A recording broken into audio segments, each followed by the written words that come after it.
Thank you so much for joining us. My name is Sharon Kalimbula. Welcome to our news. We look at the top stories on our desk. President Edgar Lungu hands over a report of the shooting to death of 2 Zambians to the DPP for action. Judgment involving a PF cadre who forged President Edgar Lungu's signature for the criminal activities adjourned for the 7th time. Former private secretary to Dr. Guy Scott describes the MWINILUNGA road as a death trap. In international news, Uganda military defy court order to vacate Bobi Wine's residence. And in sports news, CHIPOLOPOLO team to wrap up Group D Chan games against Namibia tomorrow. Let's take a breather. Join me shortly for the details. 2021 is finally here. Zambia is at the crossroads heading towards general elections this August.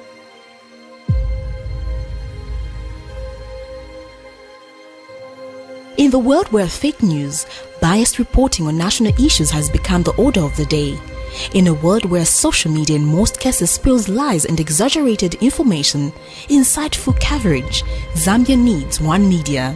Living in a country where people are slowly promoting tribalism, hatred, bitterness and revenge, political temperature is heating up and people's hearts are perplexed. Zambia needs one media. Zambia being a Christian nation living under the lordship of Jesus Christ, the nation cannot afford a compromised gospel. Zambia needs a prophetic media house. For hope, peace and unity, Zambia needs Camnet television.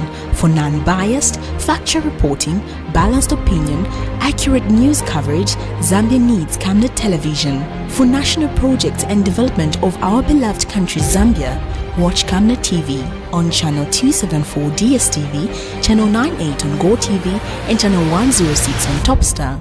Remember, Camnet TV is not just another channel. Thank you so much for joining us. President Edgar Lungu has informed the nation that he has received a report from the Inspector General of Police, Kakoma Kanganja, relating to the shooting to death of 2 Zambians by suspected police officers.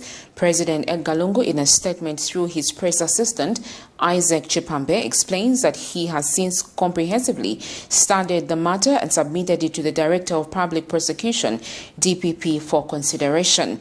The head of state says the perpetrators of such actions must face the law.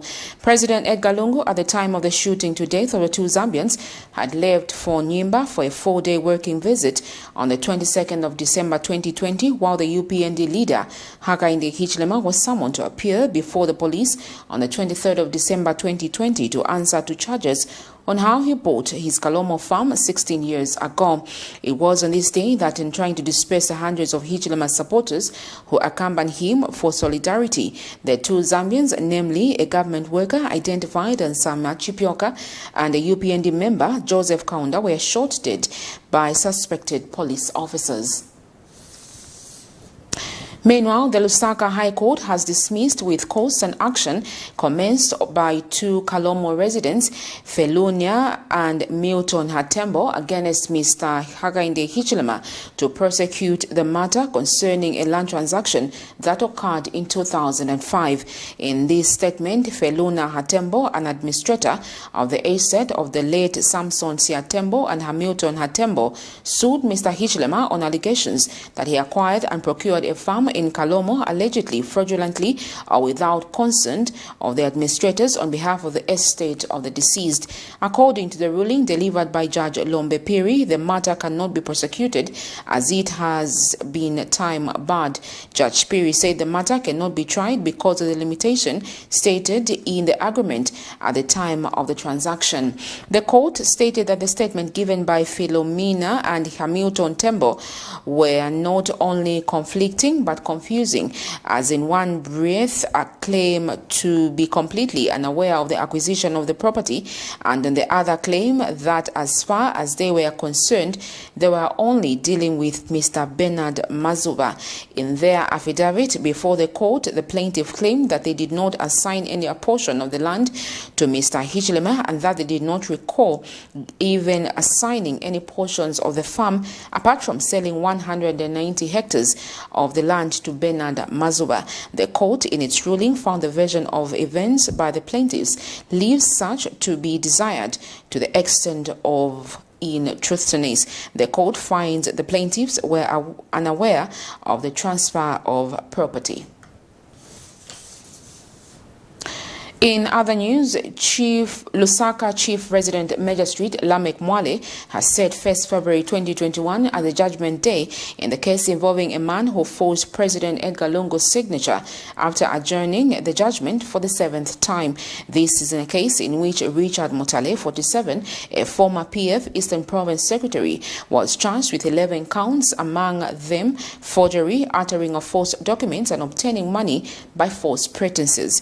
When the matter came up Tuesday morning on the 26th of January 2021 for judgment, Magistrate Mwale adjourned the case, making it the 7th time because the judgment was not ready. His judgment has been adjourned for the 7th time now. Richard Mutale, a former Patriotic Front Eastern Province Secretary who is accused of allegedly forging President Edgar Lungu's signature, will have again to wait for the 1st of February 2021 to hear his fate.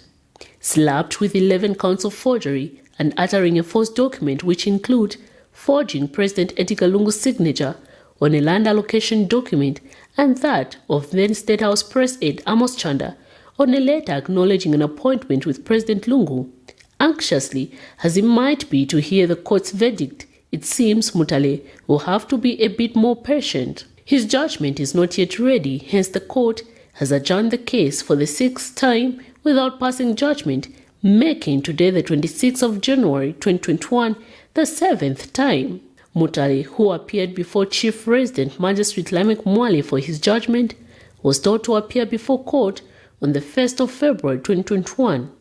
This is the day his judgment will be ready to be delivered. Last year in December, Mutale commenced his defense after the court found him with a case to answer in 7 counts. Lucky he was acquitted on 3 counts. The allegations are focused on how he forged an acknowledgement for the business appointment with the head of state, letter purporting to show that it was genuinely written.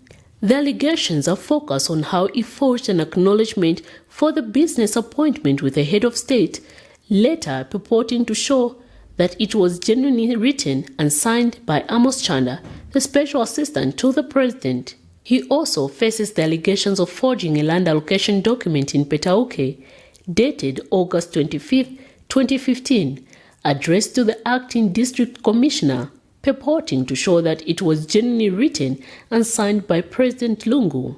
Forging a grade 12 certificate, a University of Zambia degree certificate, a PF business card in his name, and a letter of administration as a supplier of heavy-duty mining equipment and goods, purporting to show that it was genuinely written and signed by Mines Permanent Secretary Paul Chanda, when in fact not, as some of the allegations leveled against him. Miriam Kemba, reporting for Camnet TV News.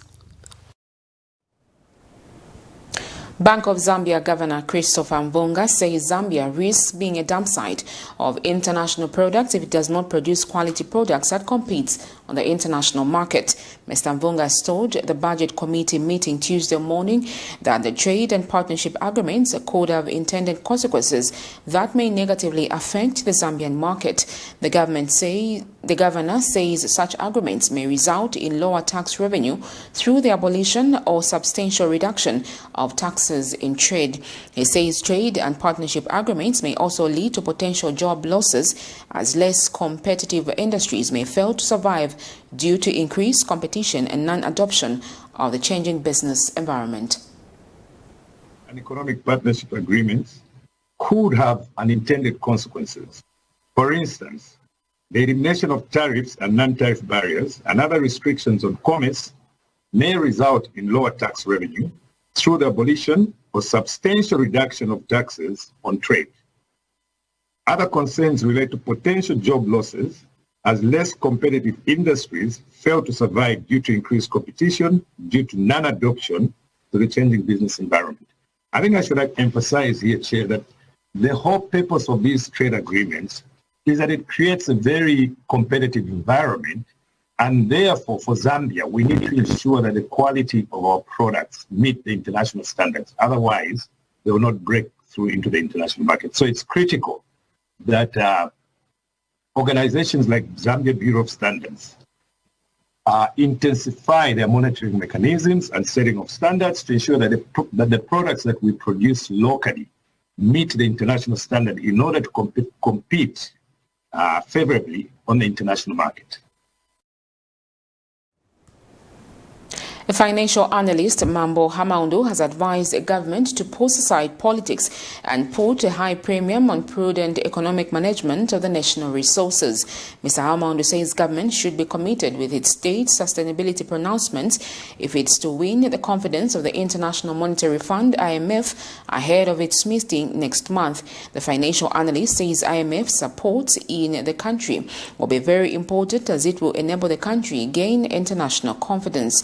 He says the current debt default has painted a negative picture to the international community, which is discouraging potential investors in the country. Mr. Hamaundo says Zambia should learn from its past mistakes and not always continue finding itself in the same debt situations. First time we find ourselves in that situation, now we are in another situation. Going forward, I think it will be folly for us as a country to really find ourselves in a position where we are failing to manage our debt. And like I've mentioned before, I think it is important that as a country, when we are making decisions, political expediency should be set aside, because political expediency has put us in an awkward position where we are. It is better where you have a choice between making a decision which is politically expedient and a decision which makes economic sense. I think we should put a high premium on the economy, because the economy is about your life, it's about my life, it's about everyone's life. The economy is what puts bread and butter on the table. The economy is what puts meal on the table. The economy is what sends somebody to school. Whereas politics at times, it is just there to ensure that I continue holding political office, even if it's not to the benefit of the whole country. So that's why I'm saying it is important we put a premium on the economy, because that will sort out a number of problems that many people are facing in the country. Former private secretary to then Zambia's vice president and acting president, SCOT, Robert Kamalata, has described the MWINILUNGA road as a death trap. Mr. Kamalata explains that at the moment there is actually nothing to be called a road, as it is only full of potholes. He wonders why the people of the area have been neglected to such levels when currently MWINILUNGA district is distributing heavily to the national gross domestic product through gold reserves. Mr. Kamalata has since advised those in government to equitably share the national cake as opposed to neglecting other areas as if they don't exist. The bad stretch of the road is from Kisasa to MWINILUNGA town, which is about 160 kilometers, which is consuming about 6 hours to drive as opposed to spending 2 hours only. Yeah, this is the MWINILUNGA Solwezi road, the road that leads us to where the famous Kasenseli mine is. You can see that it's almost impassable now. It's very impassable to an extent that from Kalumbila to MWINILUNGA, a stretch we used to take 2 hours. Now we are taking 7 hours. The road is pathetic. Appealing to the government to consider making a good road for MWINILUNGA. This has nothing absolutely to do with politics, but it's a livelihood, and this is the economic hub of the country. But look at the road. There's nothing political here. Realities be told and the truth be said. I think we have to be realistic, and I believe powers be through the Ministry of infrastructure to consider making a good road for MWINILUNGA. A Zambia Air Force plane has landed at Mukinge Mission Hospital in Kasempa district of Northwestern Province. The accident happened around 0850 hours Tuesday morning. Northwestern Province Police Commissioner Joel Njase has confirmed the development to Camnet TV in a news statement. Mr. Njase has explained that the plane slipped off the runway due to the wet grass. He further says preliminary investigations indicate that bad weather contributed to the accident as it limited the pilot's visibility. He says 5 occupants were on board on the plane at the time of the accident. Among them, the pilot identifies as Colonel Nika Major Akakandelwa, who was also the co-pilot. Others on board of the plane are Major Luendo Mobita, a crew member of Lusaka, who is complaining of general body pains, and Sergeant Mundanda Henson, who sustained a cut on the right leg and he is complaining of general body pains, and the 2 are admitted at Mukinge Mission Hospital. The Commissioner Njase explains that the plane was coming from Lusaka, taking 210 liters drums of diesel. The plane has had its front window and screen shattered, while the front nose has also been damaged. In other news, Minister of Transport and Communications, Mutotwe Kafwaya, says government is cognizant of the devastating effects of the COVID-19 on the transport sector. Mr. Kafwaya has, however, called on sector players to continue adhering to the COVID-19 guidelines in order to prevent a total lockdown. The minister has called for unity in the fight against COVID-19 in order to bring the pandemic under control. I take note of the negative effects of COVID-19 on the interests of players in the transport and communication sector, for which I sincerely regret. COVID-19 is a disease no one saw coming in the first place. Therefore, no one planned for it. As a result, its effects have been dire on some of our undertakings. This is why your government deployed a contingency plan. The Government of the Republic of Zambia, under the leadership of His Excellency Dr. EDGAR Lungu, recognizes the sacrifices made by our sector players throughout this difficult period and wishes to encourage that this is time to stick together and fight together. If we do so, we shall win the fight together, and this will be done faster, and we will enable our economic and social environment to return to normal instead of getting stiffer guidelines if we become complacent and lose the fight.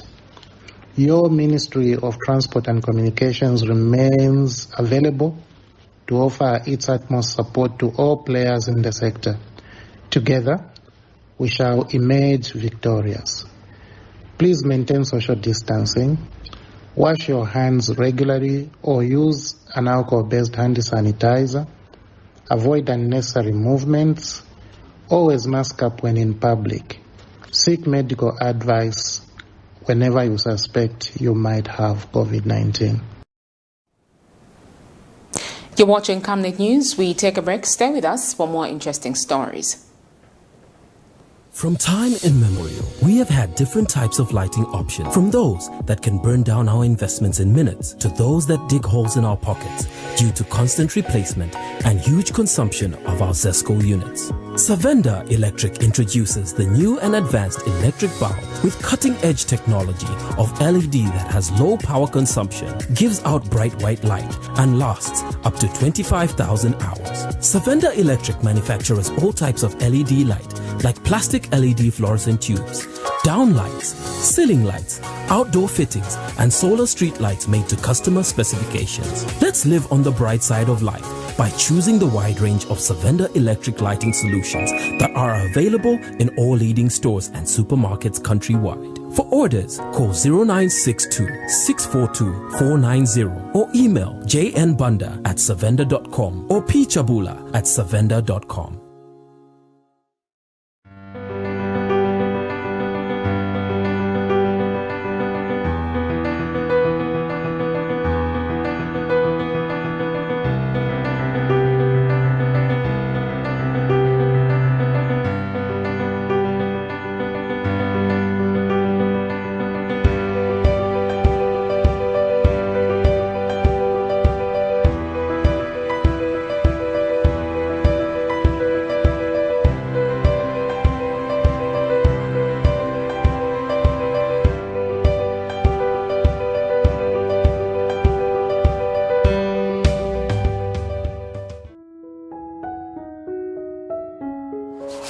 you look so pale and busy scratching yourself? Alamwandi, you know my skin is very sensitive. I've tried all the skin products and nothing seems to work. Have you tried Oracle Pure Glycerin? Oracle Pure Glycerin? What's that? Just give me a minute. Oracle Pure Glycerin gives your skin a youthful and healthy glow. Ish, you're glowing. Don't tell me. Yes! I already know the secrets. Oracle Pure Glycerin! Try Oracle Pure Glycerin for that perfect skin. Hello, have you heard about MSICA? Do you know that you can advertise for as low as 150 kwacha for 30 seconds? Well, MSICA is here. Advertise on MSICA between 17 hours and 18 hours. Just tell us about the services that you offer and we'll gladly put you on the market. For more details, you can contact +260 953 995099. +260 962 444 726 or +260 971 177 467. MSICA, allowing your business to grow. Welcome back. Thank you so much for staying on.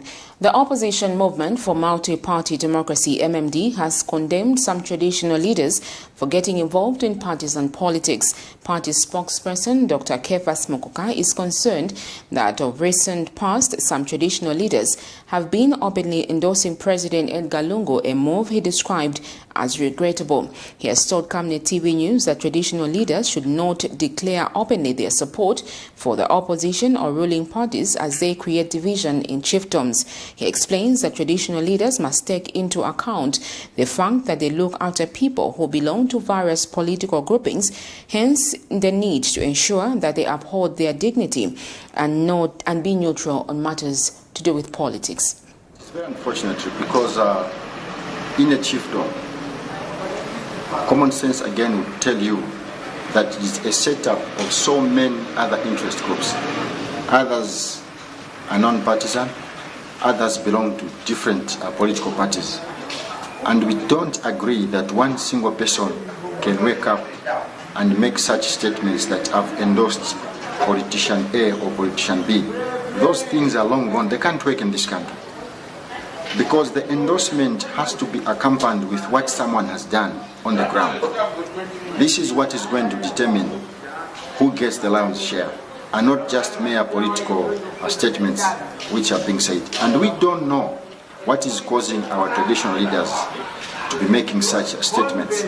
We want to suggest perhaps there could have been some reward of some kind, which has given them strength now to go to the media and make such pronouncements. But such pronouncement cannot work. Politics today are dynamic. They are supposed to be issue-based. And when you're talking of issue-based, has this particular person performed? Then on the other hand, those who are aspiring also, do they have what it takes to be in that particular office? So those are some of the things which go in trying to secure a position for Plot 1. All People's Congress Party President Nelson Musoni has advised ministers who are campaigning using public resources during working hours when they are supposed to be doing government work to desist from doing so. Mr. Musoni has emphasized that the reckless abuse of public resources is unacceptable and must not be allowed to thrive. He further asserts that taxpayers do not expect ministers to be drawing allowances and other consumables for purposes of sponsoring their campaigns during official working hours. The opposition leader has since urged the government ministers to learn to distinguish the differences between the PF activities and government functions. I think it's the most unfortunate for any government that you have ministers who are paid by taxpayers, who are paid from the public purse, to be campaigning using government facilities, government resources, government paraphernalia, government vehicles. I think there's no other word than to assert or to state that this is abuse of public resources. For ministers to be campaigning using state resources. Again, we appear to be going in circles. We are just coming out of a situation where ministers had remained in office illegally and they had to refund back the money that they earned during the period that they should not have been in government offices. And yet again, we are on a similar path that you see ministers who are being paid from the public purse, going campaigning during public hours. I think this is abuse of public resources, and this has got to come to a stop.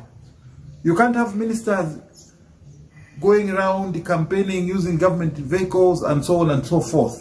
You are not being paid to campaign. You are being paid for doing government work. The fifth session of the 12th National Assembly, which adjourned on the 10th of December 2020, has resumed sittings. Meanwhile, Parliamentary Chief Whip Brian Mundubile says the National Assembly has put in place strict measures to operate with amidst the COVID-19 pandemic. Mr. Mundubile explains that the chamber, which accommodates over 150 members of Parliament, presiding officers and supporting staff will only accommodate 22 members of Parliament and 8 members of support staff, while others will use committee rooms. He adds that in a similar manner, all committee meetings will be held virtually, and accordingly, all members of Parliament will attend meetings in their respective committees virtually. Meanwhile, Mr. Mundubile says the National Assembly motel will remain inaccessible to members of Parliament until further direction, stating that the motel will undergo overhaul, disinfection and aeration. Mr. Mundubile was speaking during a Zoom press briefing to highlight the business of the House and some of the measures taken to prevent the spread of the COVID-19 as parliamentarians meet. Coronavirus Disease 2021 Temporary Standing Order number 11, Her Honor the Vice President will be accorded 30 minutes to answer spontaneous questions from honorable members on each Friday that she is present in the House. Ministerial statements. It is expected that honorable ministers will issue ministerial statements in the House on various topical national issues. 3. Committee tours. In view of the increased COVID-19 cases countrywide, occasioned by the second wave, which is more serious than the first, committees will not undertake tours. The tour program has since been cancelled based on the advice from Ministry of Health. The mode of sitting in the House and parliamentary committees and approved measures against the spread of COVID-19. The National Assembly, with the guidance of the Ministry of Health, has put in place certain measures to comply within the midst of the coronavirus disease 2019. The following are some of the measures taken. House and committee sittings. During this meeting, only 22 members of Parliament and 8 members of support staff will be allowed in the chamber during the sitting of the House, while the rest of the members of Parliament will participate virtually from any suitable place outside parliamentary precincts. Similarly, all committee meetings will be held virtually, and accordingly, all members of Parliament will attend meetings of their committees virtually. 2. Occupation of the National Assembly motel. iSanitar's Executive Director Jacqueline Chishimba has urged politicians to place on the top of the agenda among the debates on the distribution of free sanitary ware for all pupils as Parliament resumes. Ms. Chishimba says to this effect, she has asked all parliamentarians to sign a social contract with iSanitize to commit what they will do for the people. She says this will also give an opportunity for the girl child and various voters to vote wisely. Ms. Chishimba said there is need for concerted efforts by all stakeholders, especially political leaders, to find a lasting solution to menstrual poverty, to which many are affected with. The iSanitize Executive Director added that this is why government should consider implementing a friendly and supportive MHM environment that provides education. In other news, 3 labor unions have formed a task force to supplement government's effort in the fight against COVID-19. The 3 labor unions include the Zambia Congress of Trade Unions, ZCTU, Federation of Free Trade Unions of Zambia, FFTUZ, and COTUZ. And speaking during the launch Tuesday morning, Permanent Secretary for the Public Service Management Division, Boniface Chimbwali, says his ministry will embark on recruiting more health personnel to supplement the existing workforce in the health facilities.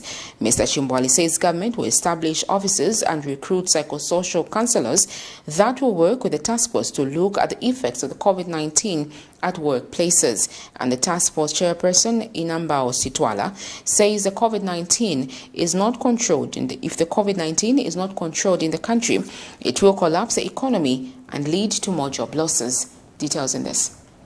With high death and contraction levels. Worldwide, over 2.14 million people have succumbed to the virus, while over 99.8 million people have contracted the virus. In Zambia, cases of the pandemic have continued to claim lives, with about 672 total deaths being recorded since the outbreak of the pandemic. The effort to stop the further spread of the virus required a concerted effort of all Zambians. It is for this reason that 3 trade unions have joined hands to supplement government's effort in the fight against the pandemic. The 3 trade unions, namely the Zambian Congress of Trade Unions, ZCTU, Federation of Free Trade Union of Zambia, FFTUZ, and COTUZ, have launched an Operation 100 COVID-19 task force. The Operation 100 means the task force will, in the next 100 days, continue to consistently help government fight the pandemic. Public Service Management Division Permanent Secretary Boniface Chimbwali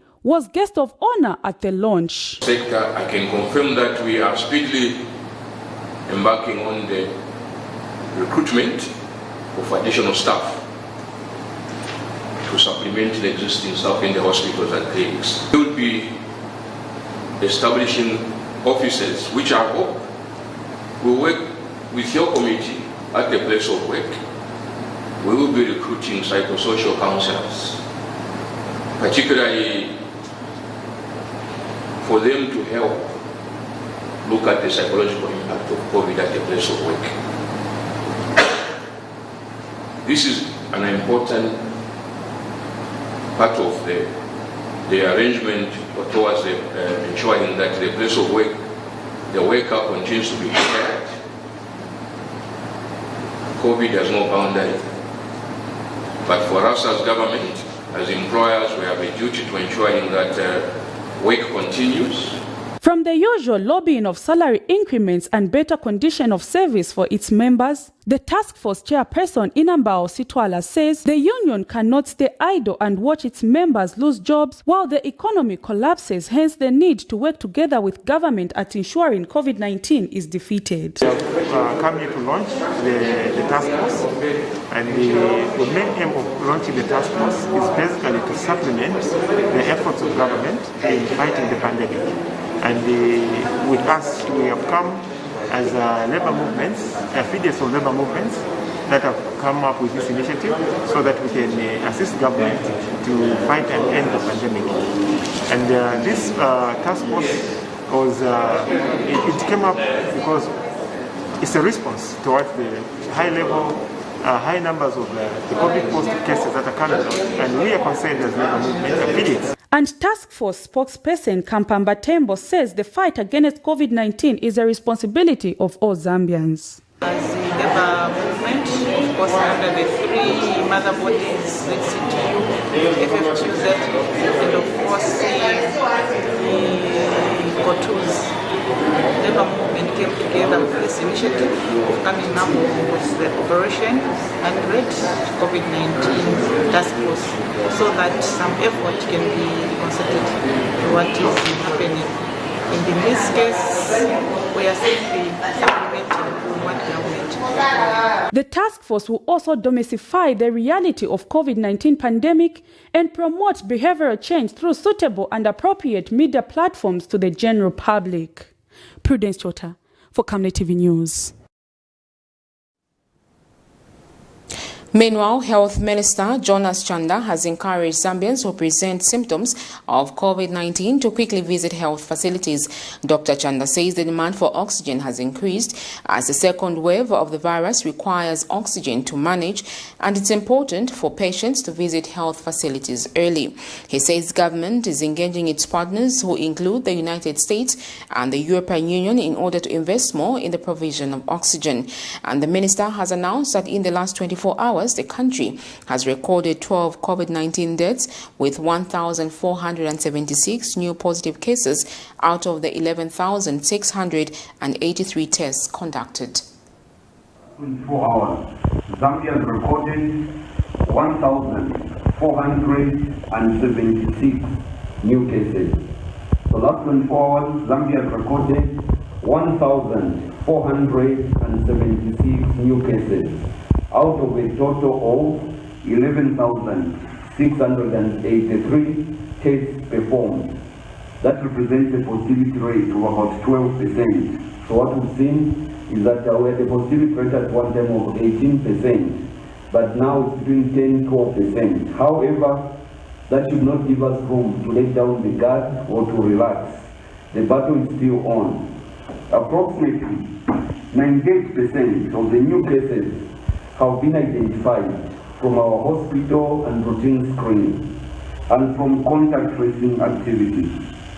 The remaining cases were identified. The cumulative number of COVID-19 cases recorded to date now stands at 47,622. Sadly, we recorded 12 new deaths in the last 24 hours.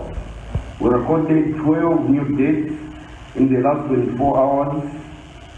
Of these, 7 were classified as COVID-19 deaths, 4 as COVID-associated, and 1 death is pending classification. Lusaka 4, Eastern 2, Northern 1. These are the mortalities as reported by province. The cumulative number of deaths recorded now stands at 672, classified as follows: 285 COVID deaths, 362 COVID-19 associated deaths, and 25 deaths pending classification. We have discharged 1,723 individuals from both our facilities and community management, bringing the cumulative number of recoveries to 40,362. The number of active cases countrywide currently stands at 6,588, with 6,093 cases under community management and 495 admitted to various health facilities around the country. In short, 93% of our patients with COVID are being managed under community management, and only 7% are in various health facilities. The Zambia Union of Journalists has welcomed plans by government to introduce a minimum wage for journalists and ICT workers in the country. ZUJ General Secretary Robinson Konda says a move to introduce the minimum wage for the workers in the media industry will go a long way in improving the welfare of journalists in Zambia. Mr. Konda says most journalists have been turned into beggars, therefore compromising their ethics. He says poor conditions of service have the potential to compromise the journalism professionalism, adding that a hungry and frustrated journalist is a threat to the country's governance system. As Zambia Union of Journalists, we welcome the move by government to introduce minimum wages for journalists and ICT workers in the country. The move will go a long way in improving the welfare of journalists in the country. Most journalists in Zambia today are barely surviving because of low wages that they get. Journalists have been turned into beggars, therefore compromising their ethics. Since 2014, ZUJ has been lobbying government to introduce minimum wages for journalists, and we are happy that finally government has taken a step. Poor condition of service have the potential to compromise professionalism among the journalists.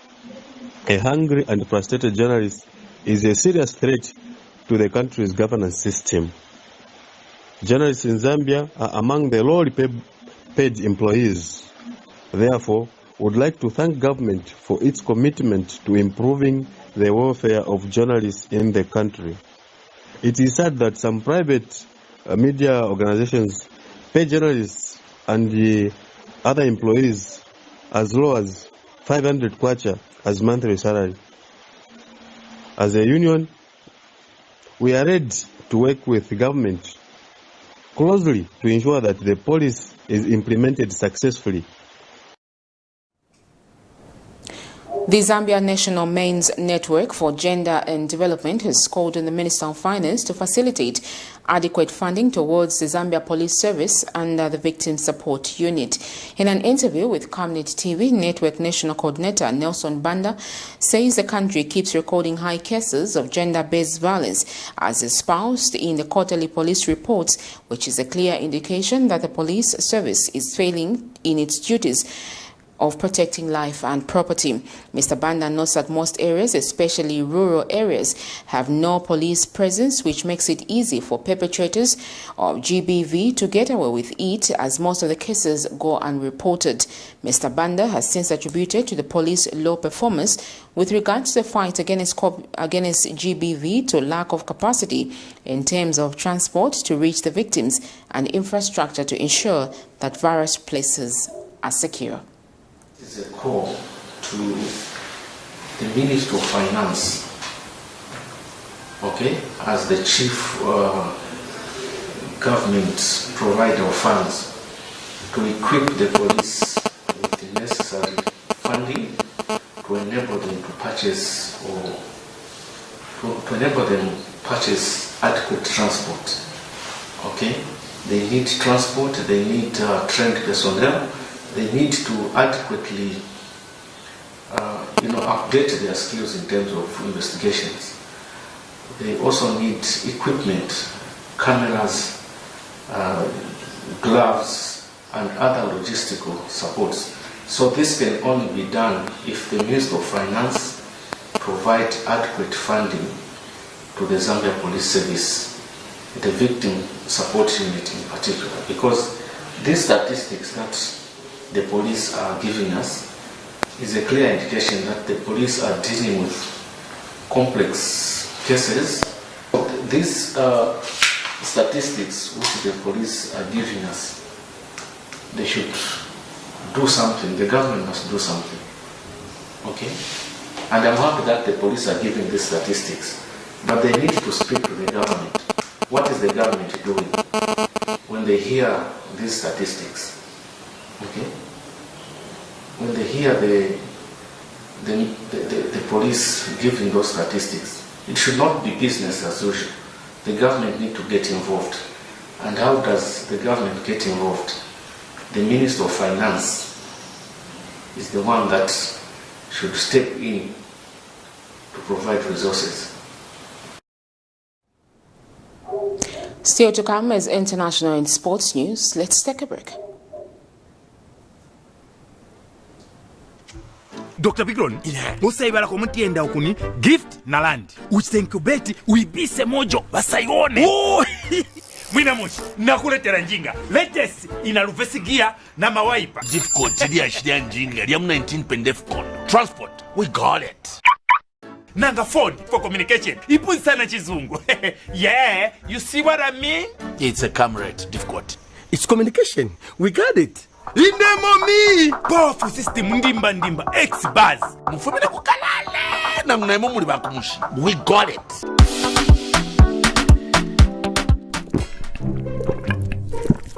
Yo Bikron, utola inoleta nchemfule mungani.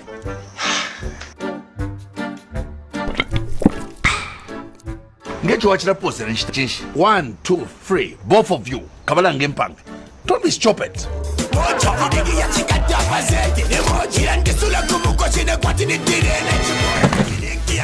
We got it.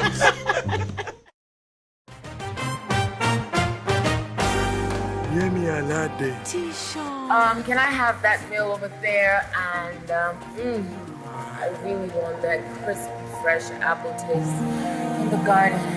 Can I have happy apple? I think I'll have my big bite 2 meal with happy waziwaka. Give us your Enjoy an appetizing big bite meal with an happy drink of your choice. A meal is not a meal without an happy drink. And now introducing Happy in a can.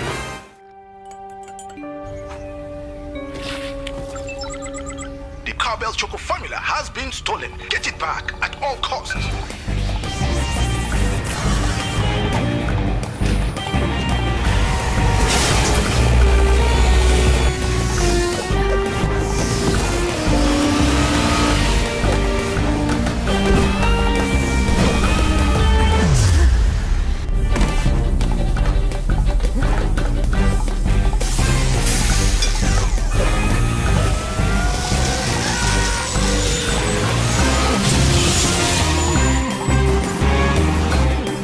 Tasting Cowbell Choco gives you the get up and go to be at the top of your game. Now with Vitalrich Plus Iron. Great tasting Cowbell Choco, a creamy chocolatey drink that helps give energy to get up and go.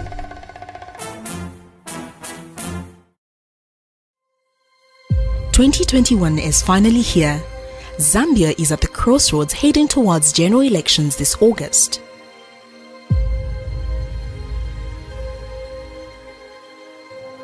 In the world where fake news, biased reporting on national issues has become the order of the day, in a world where social media in most cases spills lies and exaggerated information, insightful coverage, Zambia needs one media.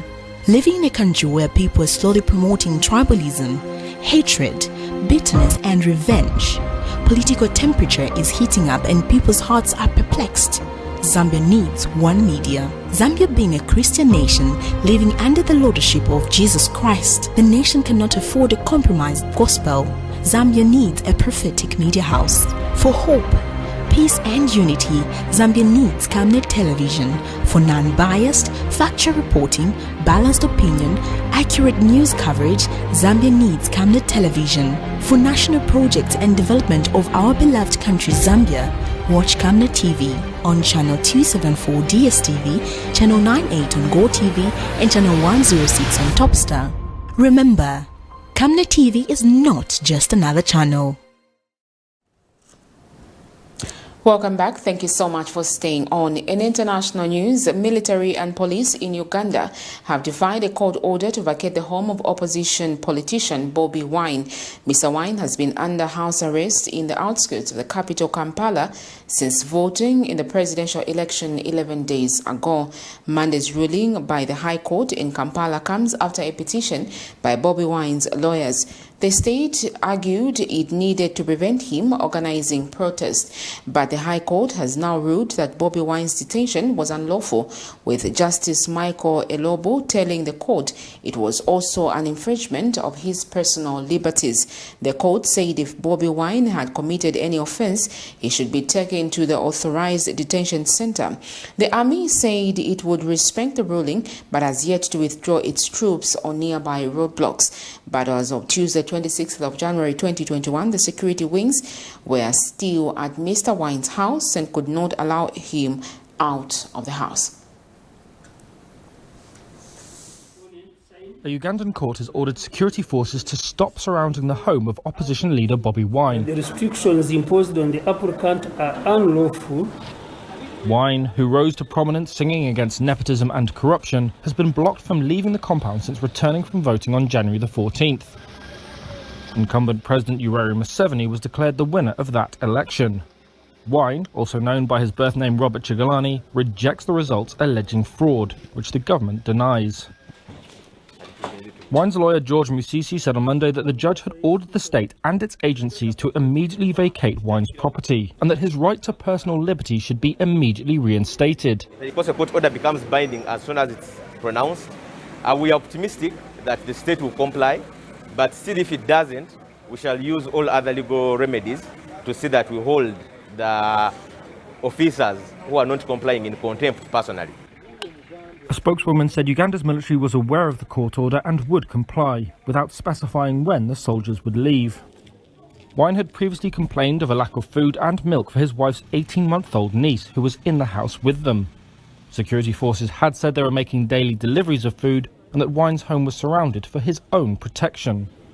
There was no immediate reaction from the government.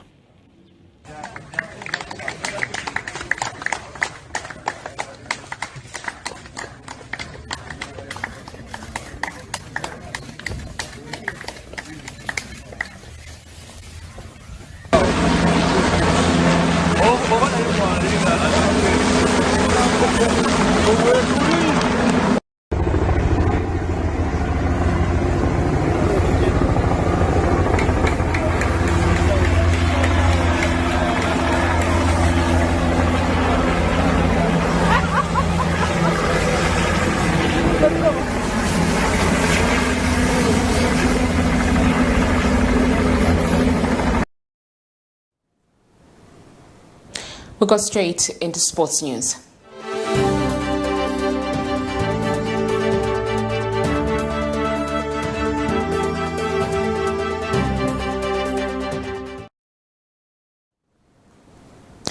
The CHIPOLOPOLO coach, Mitchell, says his boys will guard against complacency when they face Namibia tomorrow, which is Wednesday, in the final Group D match at the ongoing African Nations Championship CHAN. And Namibian coach BOBI Samaria says Namibia will play for pride against Zambia despite being eliminated after back-to-back losses. In a pre-match conference in Limbe prior to tomorrow's game, Group D encounter that could see Zambia seal a quarter-final place and possibly top of the group, Mitchell said his Chargers will not be facing Namibia like an eliminated side. Mitchell said he would not entertain any thoughts of a possible quarter-final opponent, but focus on getting the result against Namibia first. Meanwhile, Samaria says the Brave Warriors will aim for a win against Zambia to finish on a high note after losing their two previous matches.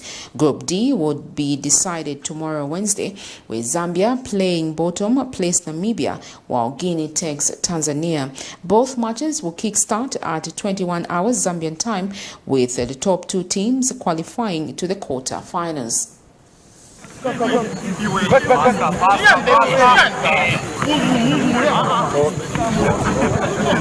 Joe. 1, 2, 3. Enjoy. 5, 6, 7, 8, 9, 10. Champion to Pandora. Next one.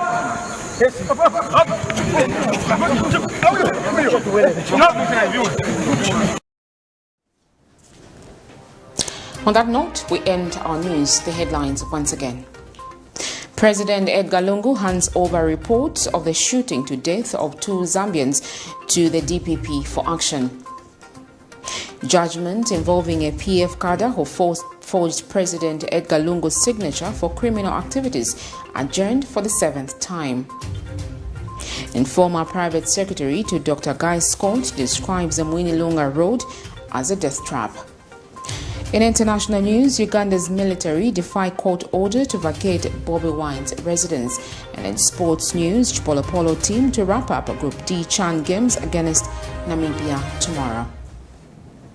That's all for the news, but before we go, let's just look at the Camnet verse for the day, and it's coming from 2 Corinthians 4 verse 18, and it reads, "So we do not focus on what is seen, but on what is unseen.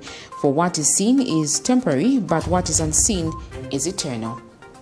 Thank you so much for joining us. Remember to observe the COVID-19 health guidelines. Cut the cycle. My name is Sharon Kalimbula. Good night.